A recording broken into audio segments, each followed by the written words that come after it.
Ever feel like you're just one mistake away from falling behind or being left out? Like if you don't get it all right, grades, looks, career, relationships, you'll never measure up. What if I told you the pressure to be perfect is actually a trap and that there's a way out that most people never talk about? Stick around because in the next few minutes, I'm going to share the truth that changed everything for my friend Maya, and it might just change everything for you. Let me tell you about my friend Maya. On the outside, she was crushing it. Top of her class, working part-time, always posting the perfect pictures. But what nobody saw was the anxiety, the sleepless nights, the constant fear of messing up.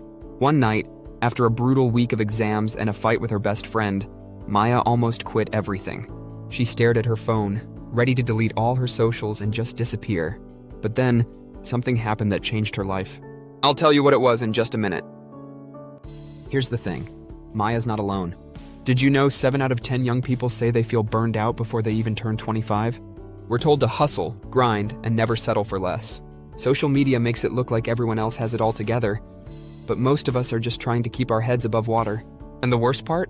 We start to believe our worth is tied to our achievements, our looks, or our followers. But what if that's not the truth?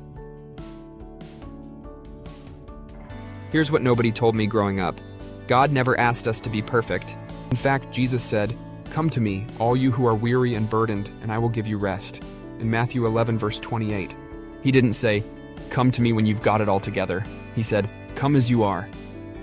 Even the heroes of the Bible messed up, big time. Moses doubted himself. David made huge mistakes. Peter denied Jesus 3 times. But God still loved them, used them, and called them his own. So why do we think we have to be flawless? Remember Maya? That night, instead of deleting everything, she opened her Bible for the first time in months. She read those words, "My grace is sufficient for you, for my power is made perfect in weakness." In 2 Corinthians chapter 12, verse 9. For the first time, she realized she didn't have to earn God's love. She could just rest. So, how do you break free from the pressure to be perfect? Here are 3 things nobody told me about escaping perfectionism. First, rest isn't a reward. It's a command. God created Sabbath for a reason. Take time to unplug, breathe, and just be. You don't have to earn your rest. Second, talk to yourself like you talk to your best friend. When you mess up, show yourself the same grace God shows you. His love covers your imperfections. Third, find your worth in Christ, not your achievements. You are loved, chosen, and enough, not because of what you do, but because of who you are in Him. If you're tired of chasing perfection, you're not alone. Drop enough in the comments if you're ready to break free from the pressure. I'll be reading and praying for every single one.